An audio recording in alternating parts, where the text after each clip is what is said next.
This is the story of the ashes of the Red Plains. The year is 1873, and the land is the Red Plains, a vast and desolate wasteland that sits between two tribes, the Arakei and the Drom.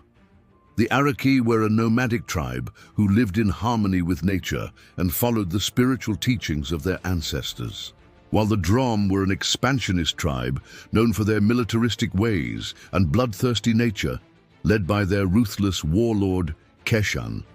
For generations, the Red Plains had been a place of peace until one fateful day when a group of Arakei scouts were returning to their camp after a long journey. They had traveled far beyond the borders of their land, and upon their return, they were set upon by the Drom, who mistook them for outsiders. Although the scouts were unarmed, they managed to flee to safety, escaping to the nearby hollow rock, where they regrouped with their people and told of the Drom's aggression. This insult sparked the rage of the Arakei, and soon both tribes were preparing for war. The first major battle took place near Hollow Rock, where the Drom had set up an outpost.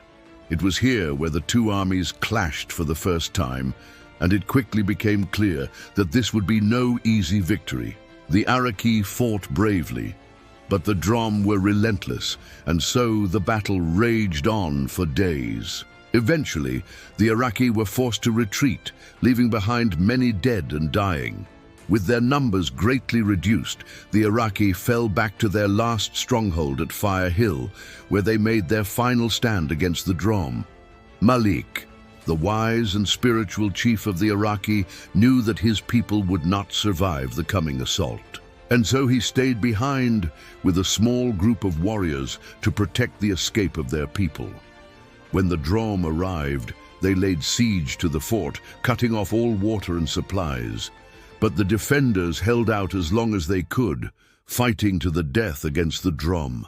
Meanwhile, Keshan, the ruthless warlord, grew impatient with the resistance and ordered his men to burn the fort to the ground.